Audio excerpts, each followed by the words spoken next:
Oke, selamat pagi Bapak Ibu semuanya. Masih di kelas kita kembali untuk pagi, Pak. Pagi hari ini kita tetap semangat. Gimana Pak Mas Puri? Semangat, Pak. Oke, Semangat, Mas. semangat. Ya, ini yang Semangat diharapkan kita. memang seperti itu. Untuk kekompakan kita harapannya selalu ada, semangat kita selalu ada. Nah, seperti itu. Kalau nanti saya bilang pagi, nanti dijawab pagi. Seperti itu ya, Bapak Ibu, coba untuk melihat semangatnya nanti. Oke, kita awali dulu melihat semangatnya. Pak Urianto. Oke, pagi Bapak Ibu. Pagi. Nah, gitu. Pagi. Oke, selamat pagi. Pagi. Ah, ini sarapannya kurang kayak ini Pak Urianto ini ya.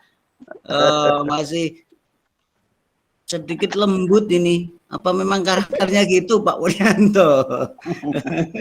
Oke, kita awali dulu. Assalamualaikum warahmatullahi wabarakatuh. Waalaikumsalam warahmatullahi wabarakatuh. Oke, pertama marilah kita panjatkan puji dan syukur kita kehadirat Allah Tuhan Yang Maha Esa yang senantiasa pada kesempatan kali ini kita selalu masih diberikan tentunya kesehatan yang mahal yang kita terima, kesehatan yang luar biasa bagi kita semua. Tadi udah mencoba, ternyata memang benar semangat pada pagi hari ini untuk melanjutkan materi yang akan saya sampaikan untuk materi tentang fasilitasi, yang hal ini tentunya kita sudah mengambil apa yang kemarin menjadi dasar bahwa fasilitasi adalah satu pokok kita untuk memperkuat di sekolah penggerak ini. Jadi di kelas kita nanti untuk fasilitasi harus benar-benar tahu bagaimana kesiapan kita menjadi instruktur ke yang lainnya sebagai sekolah penggerak, tentunya menjadi tanggung jawab kita semua, sehingga harus tahu. Nah, berawal dari sesi yang kita ambil, sesi di fasilitasi ini, kita yang menjadi dasar kemarin sudah kita pelajari tentang pembelajaran orang dewasa. Nah, ini kita tampilkan dulu untuk masalah materi kita. Kita lihat dulu Bapak Ibu.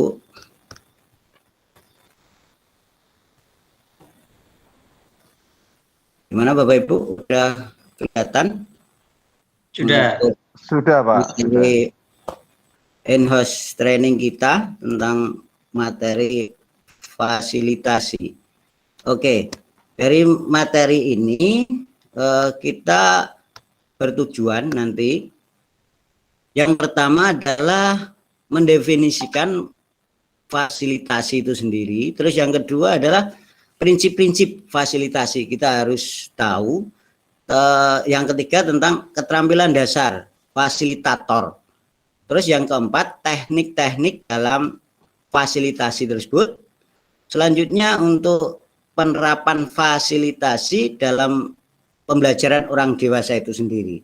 Nah, yang kelima itu tentang penerapan fasilitasi dalam pembelajaran orang dewasa. Lah, kita harus ingat bahwa pembelajaran orang dewasa itu ada karakteristik yang harus kita tahu. Yang pertama adalah konsep diri. Sebelum kita ke materi kita masalah fasilitasi ini, kita harus tahu yang kelima adalah penerapan fasilitasi dalam pembelajaran orang dewasa. Nah, pembelajaran orang dewasa yang pertama adalah konsep diri, di mana konsep diri ini orang dewasa memiliki konsep diri untuk bertanggung jawab terhadap keputusan-keputusan atas hidupnya sendiri.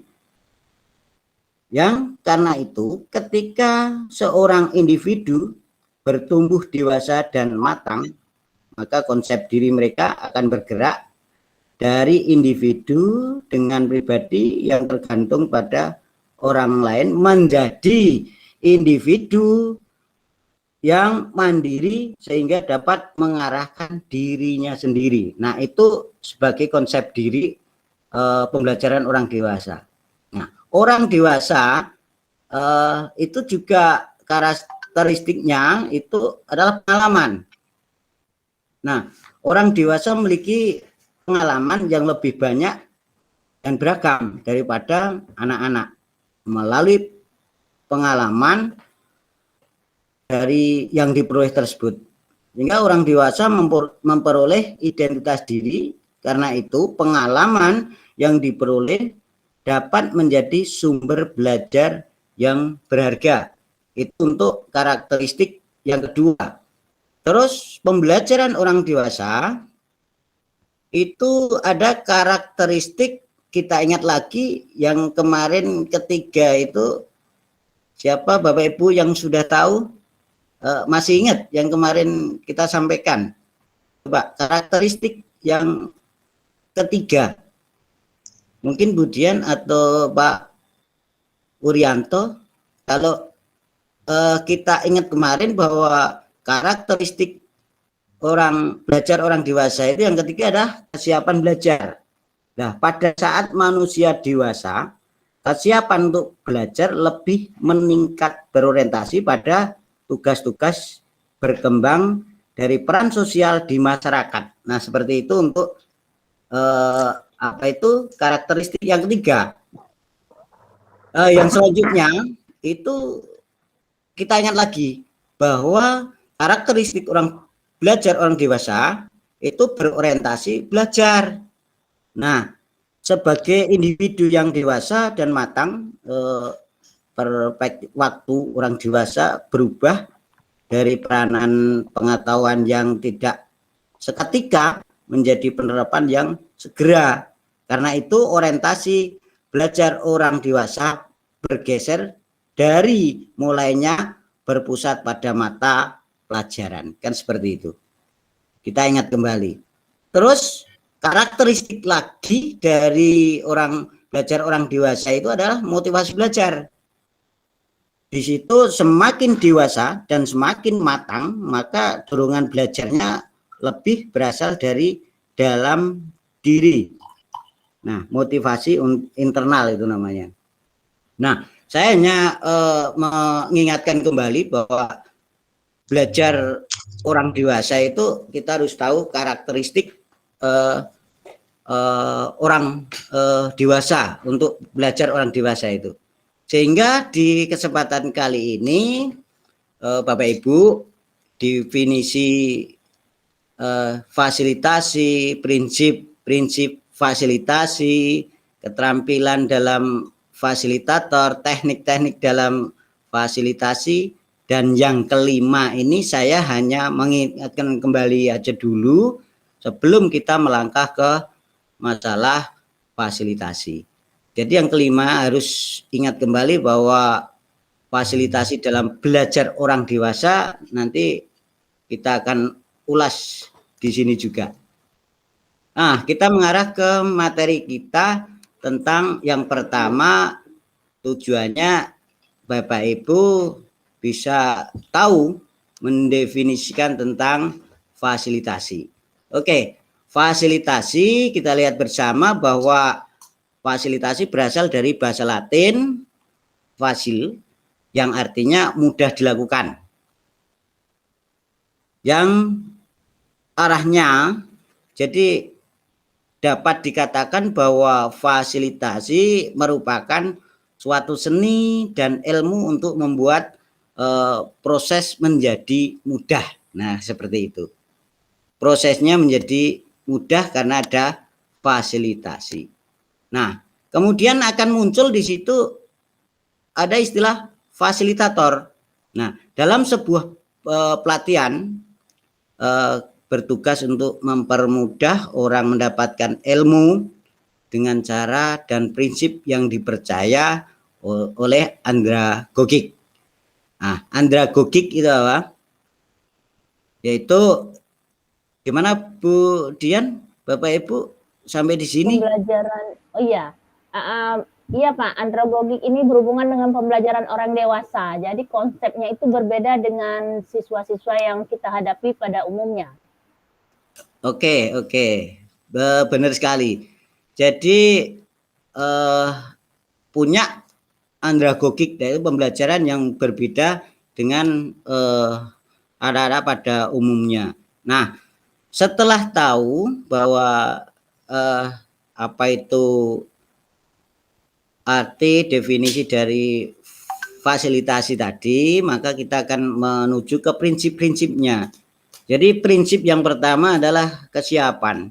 Jadi Bapak Ibu nanti sebagai guru yang ditunjuk dari sekolah penggerak ini memang harus tahu itu prinsip-prinsip fasilitasi, karena nanti yang pertama ada kesiapan fasilitatornya harus siap terhadap sesi yang akan dipandu, kan seperti itu. Nah, kesiapan yang dimaksud tidak hanya kesiapan terhadap materinya atau bahannya atau mungkin survei lain sebelum pelatihan, tetapi juga mempersiapkan itu kemungkinan nanti di tengah jalan itu ada terjadi yang tidak sesuai dengan rencana.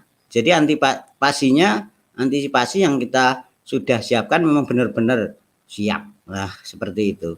Terus yang selain itu ada prinsip yang mendukung lagi adalah kejelasan. Jadi penting bagi fasilitator ya nantinya ke Bapak Ibu semua bahwa fasilitator memiliki kejelasan dalam setiap proses pelatihan, seperti apa tujuan pelatihan, bagaimana peserta dapat mencapai tujuan pelatihan, nah, dan bagaimana peran fasilitator mengoptimalkan proses memungkinkan peserta ini dapat mengambil kesimpulan dan keputusan. Artinya dari kejelasan ini tidak hanya pada satu aspek saja, tapi berbagai aspek yang memang nanti pelatihan ini bisa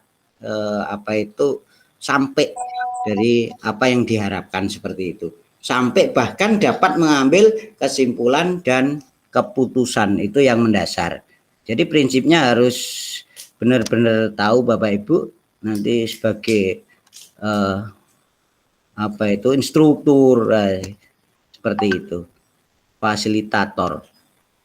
Terus yang selanjutnya kita bisa melihat bahwa prinsip lagi yang ketiga itu adalah netral. Apa itu netral?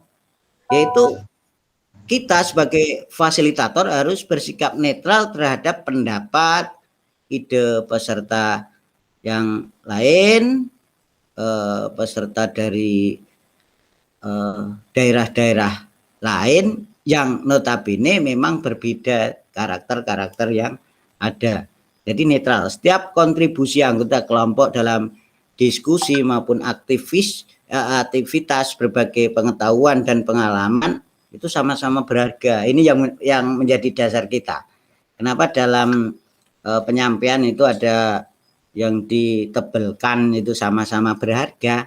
Artinya kita tidak boleh itu menilai itu antara pendapat yang satu kurang baik, yang satu bagus, atau menilai diemaskan, itu enggak seperti itu. Wah, diemaskan pendapatnya karena ya memang rekannya atau gimana, itu memang kita tidak boleh untuk prinsip fasilitasi ini. Yang selanjutnya tidak hanya netral saja, tapi fasilitasi ini sebenarnya proses pengelolaan pengetahuan Bapak Ibu, di mana setiap orang yang terlibat di dalam kegiatan pelatihan atau lokakarya memiliki pengetahuan, pengalaman dan budaya yang bisa dibagikan ke orang lain. Jadi kita sebagai fasilitator, kita tidak untuk menggurui yang lain, tapi menjadikan orang lain itu sebenarnya sumber. Karena di pengalaman-pengalaman yang sudah ada,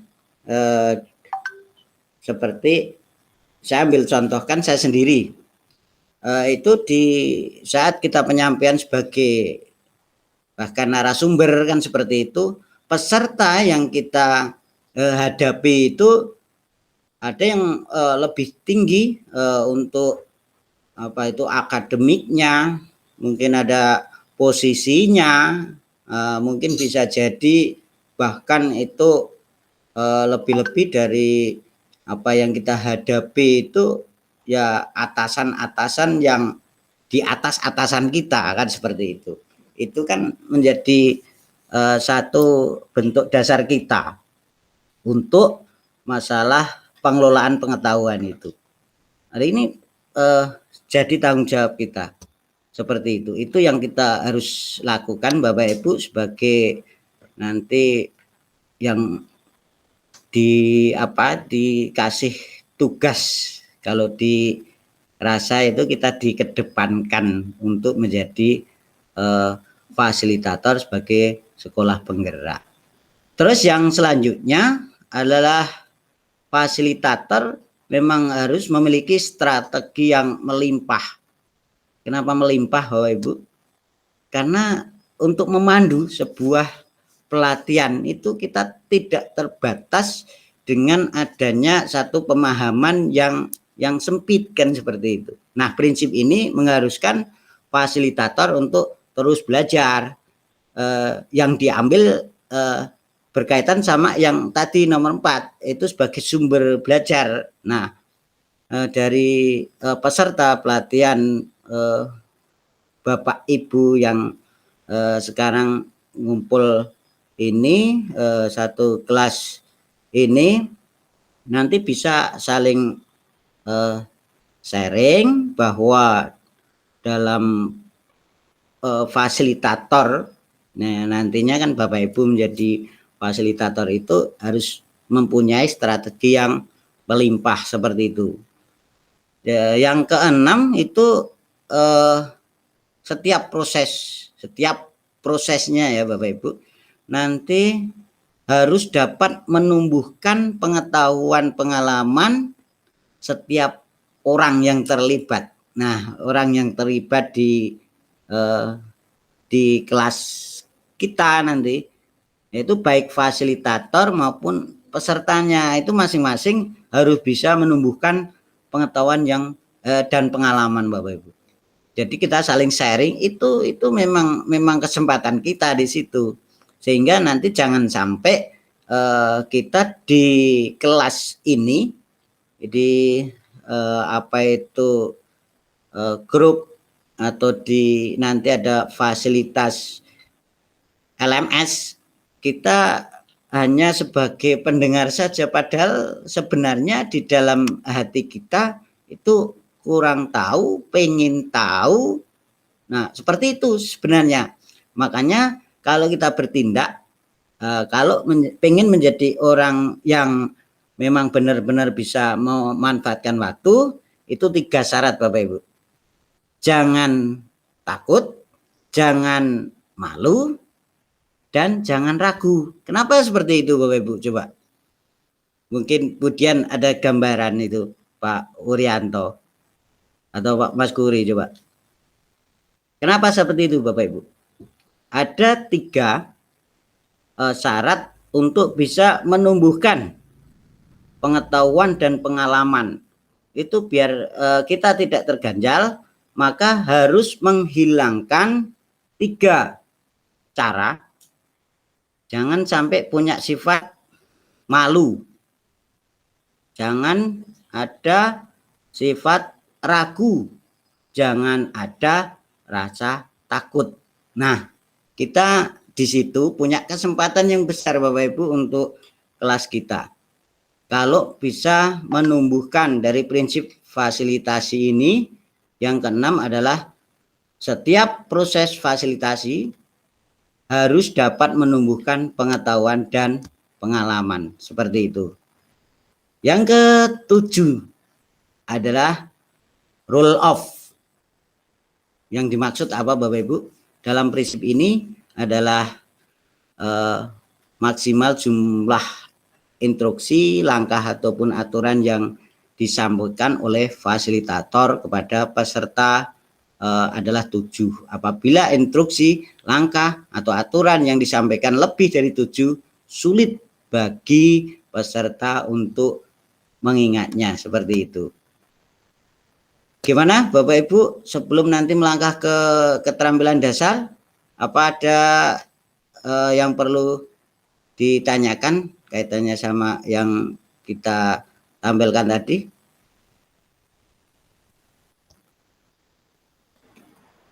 Gimana? Ada yang perlu ditanyakan? Kalau enggak nanti kita lanjut. Mohon izin Pak. Ya. Apa enggak ada break Pak? Ini ngantuk Pak. Enggak ada kopi-kopinya Pak ini. Siap. Saya kira sedikit boleh Pak. Kita nanti hanya akan meneruskan, sebenarnya jadwal kita kira-kira memakai waktunya berapa menit lagi. Mungkin ada jadwal yang bisa menyampaikan. Iya Pak, waktu Bapak udah lebih dari 4 menit Pak. Oke, siap. Berarti kita lanjut aja dulu, nanti sehabis itu bisa kita cukupkan. Pak Wuryantoro tadi. Oke, Pak Wuryantoro tadi menyampaikan, Pak Mas Guri juga. Kita selesaikan dulu aja ya. Tinggal 4 menit. Pak, oke.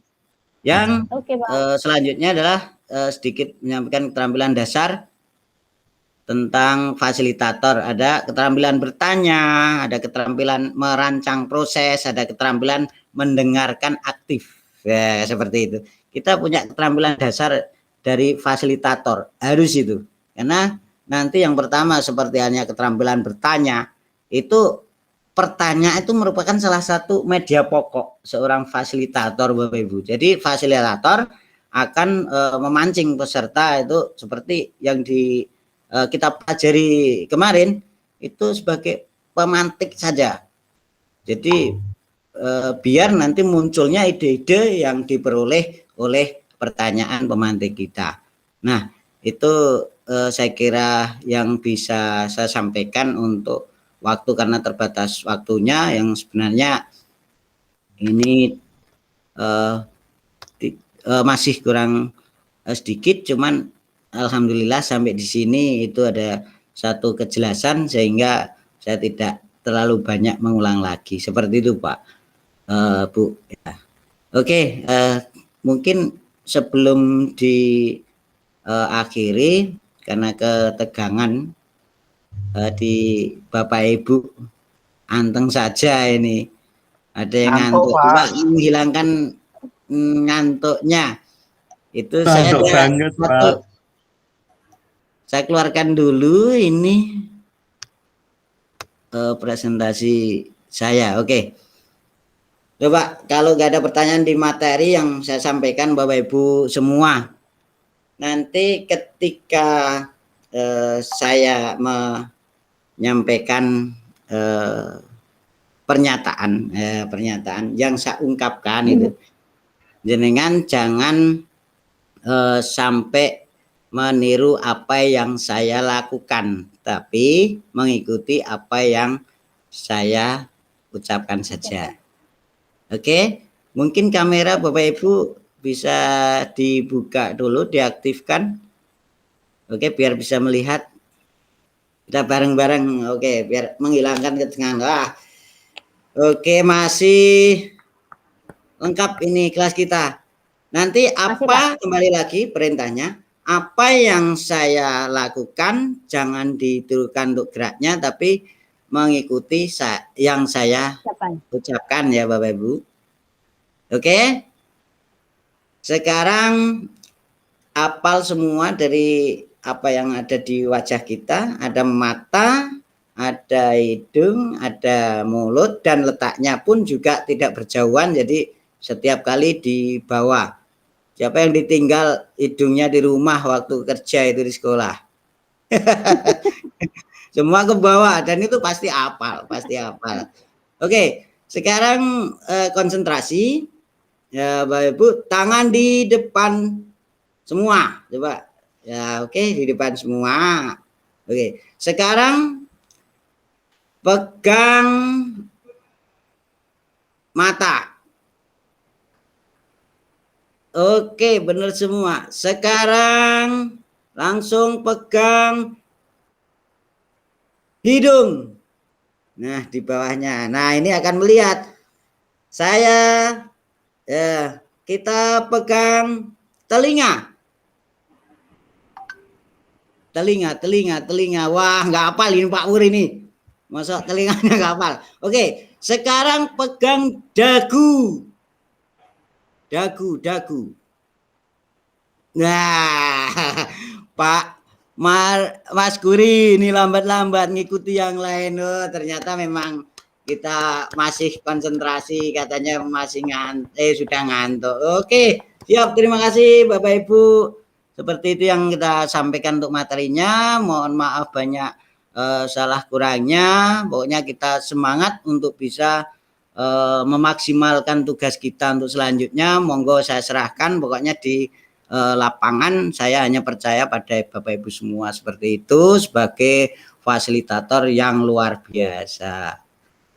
Demikian kebersamaan di kita. Sekali lagi mohon maaf. Saya akhirkan. Akhirul kalam. Assalamualaikum warahmatullahi wabarakatuh. Waalaikumsalam warahmatullahi wabarakatuh. Oke.